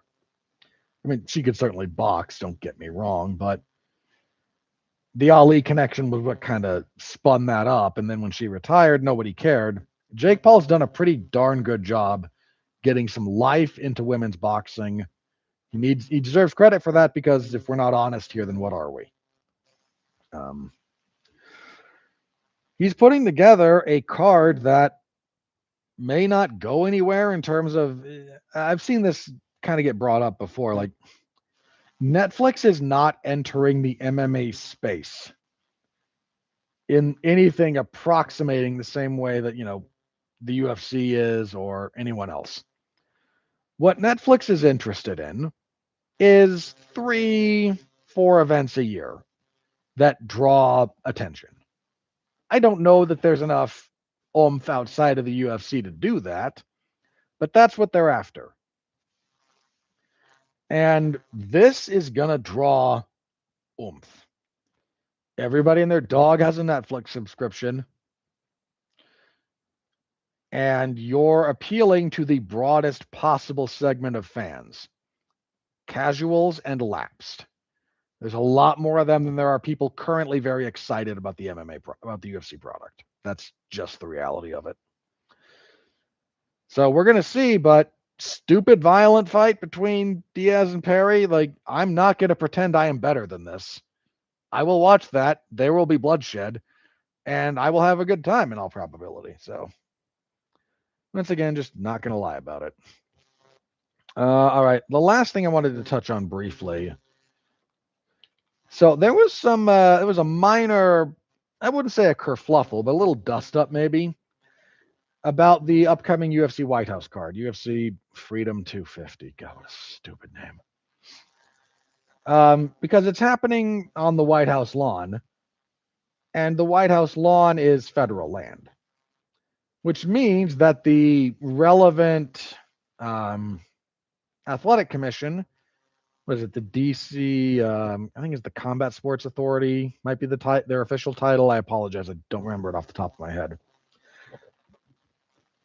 But whatever the normally governing body is for Washington, D.C., is not applicable here because they don't actually have jurisdiction. The D.C. Athletic Commission has jurisdiction over Washington, D.C. property, the city of D.C., not federal land. And there's a lot of federal land in Washington, D.C., if you don't know. Like, any of the big national monuments are federal land. So the White House, the Capitol building, the Lincoln Memorial, the Jefferson Memorial, like a lot of that stuff. And some other like smaller parcels are federal land, not city of DC land. And because the UFC is on federal land, they did not have to go through the DC, again, Combat Sports Control Board or whatever they are, or what, again, whatever the official title is, I forgot. And they were a little bit unhappy about it. They went, this sets a precedent. What if anyone decides they want to go to federal land? We don't think these fights should be counted on a fighter's record. And any of us that have now, one, moderately fair thing to kind of bring up, but two, to the best of my knowledge, and this is just to the best of my knowledge, I may be very wrong about this, you all had nothing to say over any number of times that the sport has skirted this before. They just have never done it in your jurisdiction, meaning you don't get revenue from it. And now you're a little bit pissy. There's a long, long tradition in mixed martial arts of promoters going to spaces to get around bans. If we decided suddenly that any fight that took place outside of the specific jurisdiction of a state athletic commission, whatever the title might be, do you have the vaguest idea how many fights that would immediately disqualify from the sport? What do you think happens to anyone who fights at Tachi Palace? UFC still owes them one, by the way, right? Why can fights happen there? Because that's not California. That's tribal land. That is Native American tribal land. The state of California actually has no jurisdiction. Are we going to disqualify everyone who fought there? Once again, if you try to disqualify everyone who fought on Native American land, like the number of things you would have to retroactively screw with is enormous. Now, you might still not like that, but the UFC is self-regulated a lot.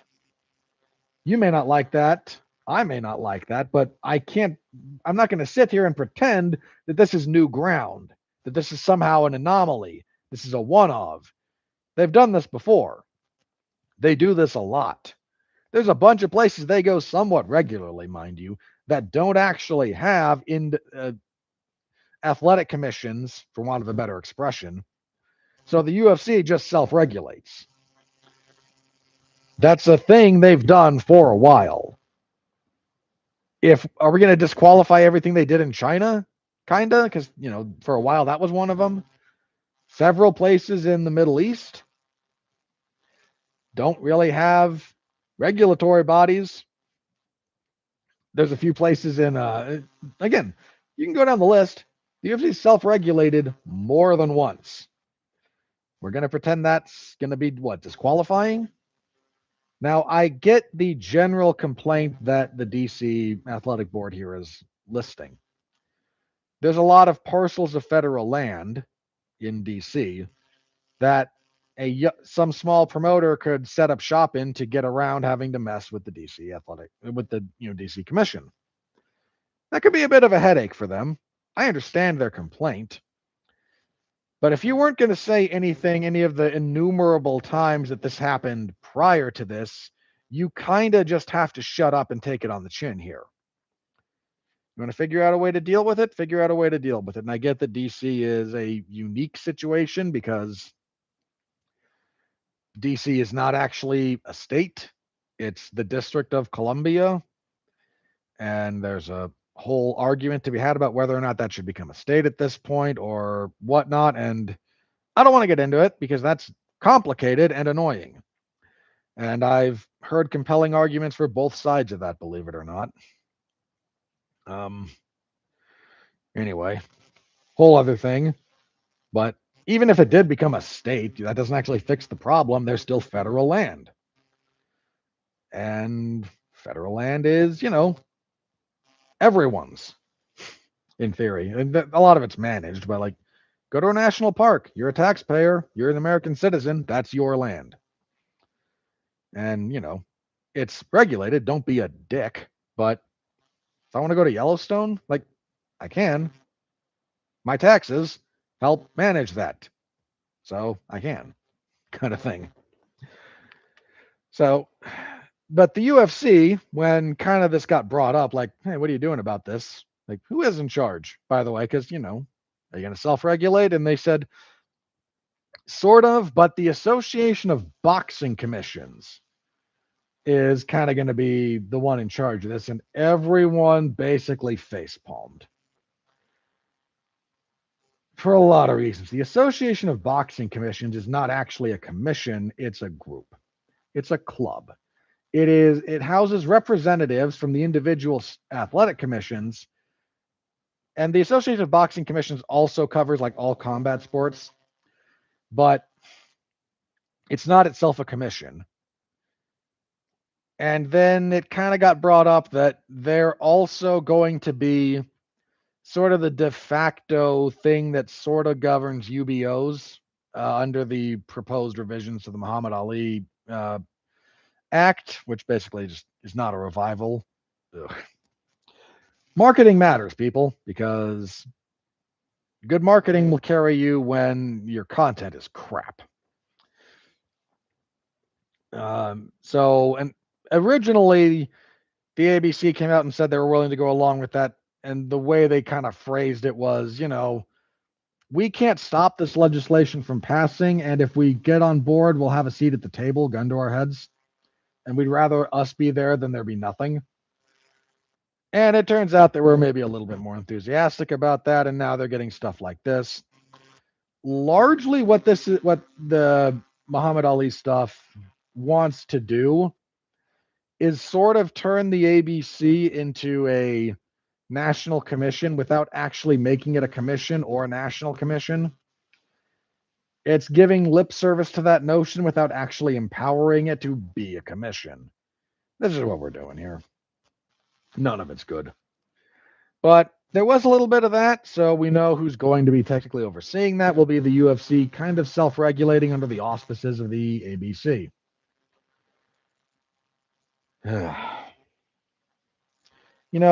I kind of defended the White House event when it was announced, mostly because the UFC is so averse to doing anything cool that even the notion of something adjacent to cool, and let's face it, fighting on the White House lawn like this, it's cool.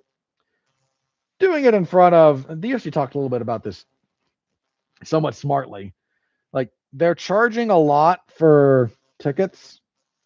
A lot of the people who are going to be watching are going to be on a remote viewing, basically. They're going to be at a second site watching it on the screen. So the people in attendance at this event are largely going to be politicians or people from the executive branch, their aides, and lobbyists. This is a networking event for DC, not a fight event. And someone in the UFC, somehow a modicum of sense got through them because they realized, boy, that's going to suck. If you have these fights and there's White House officials, legislators, political aides, lobbyists, and donors with fights happen. This is a mixer with a fight happening in the background. So they said that we're going to put I think 2,500 troops around there, and that might give us at least something approximating an atmosphere. I kind of miss the Fight for the Troops events where they would just go to an army base and they'd have a fight night in an army hangar, in a military hangar, just for the troops around there. And those were kind of fun. Again, one of the very few things the UFC ever did that had atmosphere and personality and character. And anyway, so the atmosphere for this might be okay, but in general, it's going to be dicey because most people there aren't actually going to be caring about the fights. It's a thing to be seen at and to meet other people at. And frankly, if you want to just network and schmooze, fine, that's a giant chunk of what the political process is. God help us all. I hate that it is, but it is. Go do it somewhere else. Don't do it at my fights. I'd rather see fight fans, which is frankly one of the things you can say about Donald Trump. Dude is a fight fan. If nothing else, he likes a good fight. Pretty much everyone else, not so much, but again, I kind of defended it just because, hey, this is cool. UFC doesn't do cool things. I want them to do more cool things. So cool. And then it's turned into a mess for any number of reasons. But that's where we are with the White House update. So yeah, we'll see how that goes. I think that's everything I've written down. So interact with the stream a little bit if you can. We've had people kind of coming in and out, so thank you all very much. I'm going to check the old social medias, and if nothing new has broken in the MMA space, we're going to do plugs and get out of here. Let's have a look.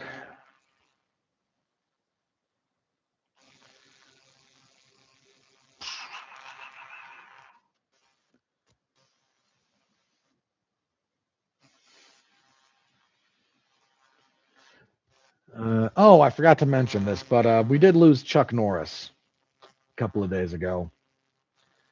I'm not going to pretend that I was like the biggest Chuck Norris fan, but I certainly was something of a fan. One of the more important figures in the martial arts and acting space.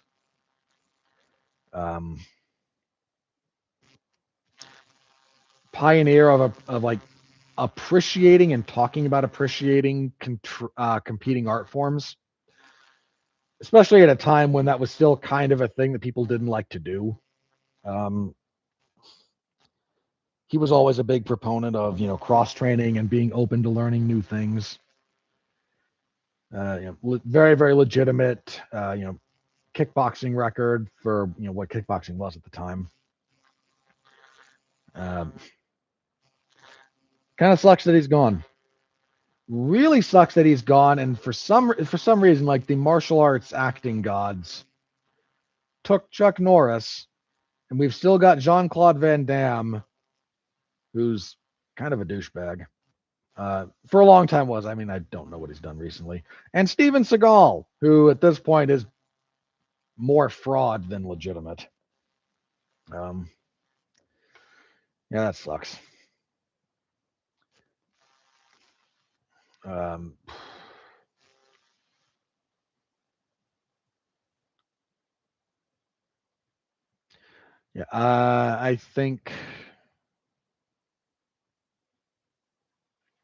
I do think that's about everything.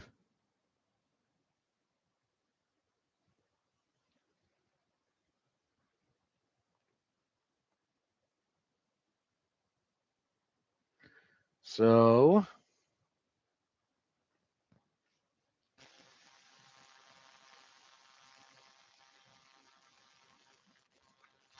I believe we're going to be just about done then.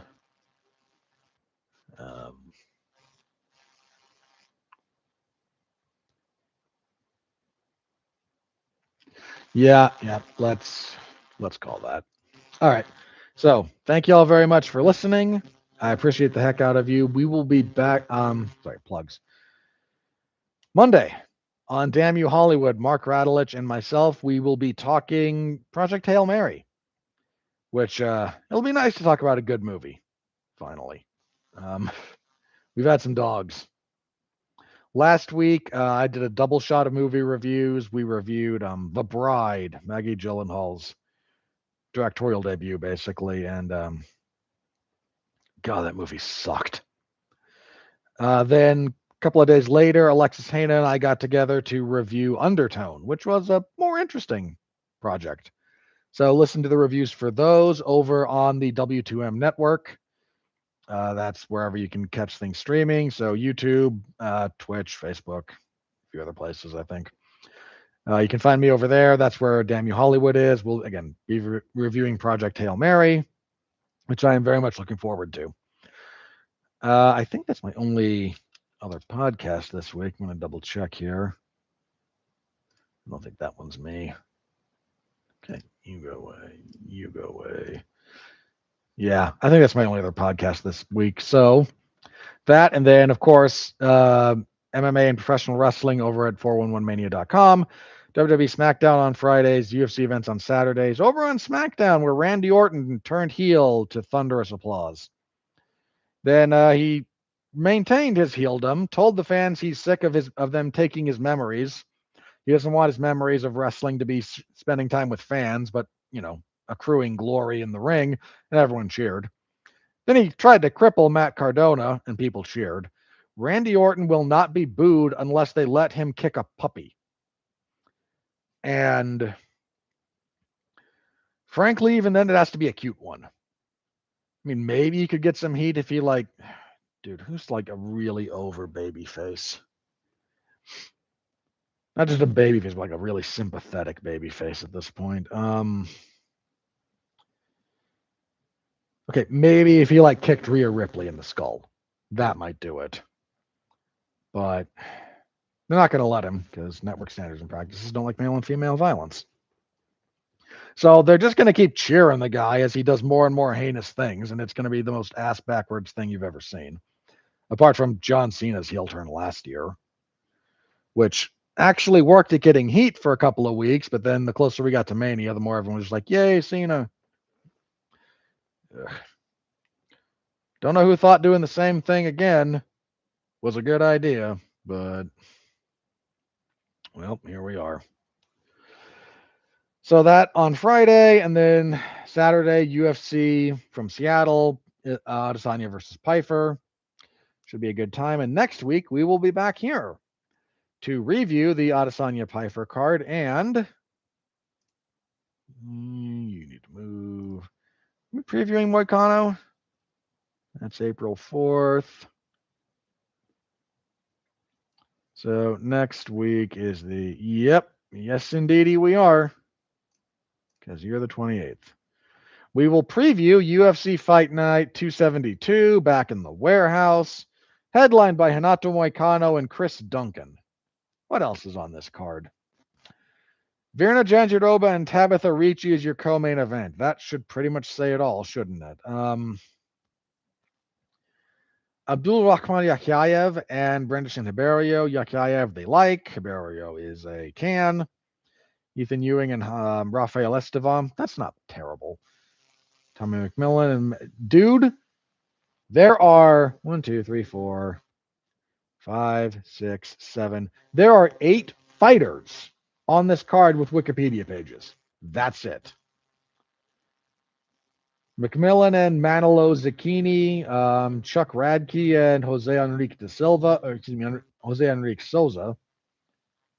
Guillermo Patton, Thomas Peterson, that's going to suck. Jose Mauro Delano and Robert Ruchala. Alessandro Costa and Stuart Nickel, Lando Venata and Darius Flowers. Alice Pereira and Haley Cowan, good grief. Azamat Bakoev and Trishan Gore. And Diani Barbosa and Melissa Gatto. That card sucks. That is a terrible card. Holy crap.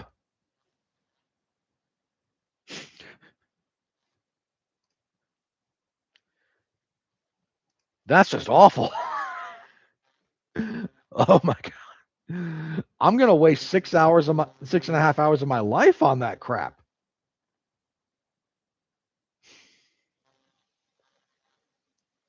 Oh, what am I doing? I need a raise. That's what I need. Well, we'll preview it next week. Maybe it'll get better by then. Oy vey, what a disaster. Oh, I missed my plugs. So I'm just going to throw a guess out there. That needs to be zeros. Sorry about that. Anyone come into the timestamps? If I was a little bit off on that, I'm just guesstimating. So my apologies if I'm off. Yeah. All right. That's going to do it. That card next week is going to haunt, that upcoming card is going to haunt my dreams. God, that sucks. That's just terrible. That is a card for degenerate gamblers and contractual obligation and nothing else. Full preview next week, everybody. Come on back. I am nothing if not honest. I'll see y'all next week again, and thank you again for tuning in. Stay safe out there as always, and continue to be well, be safe, and behave.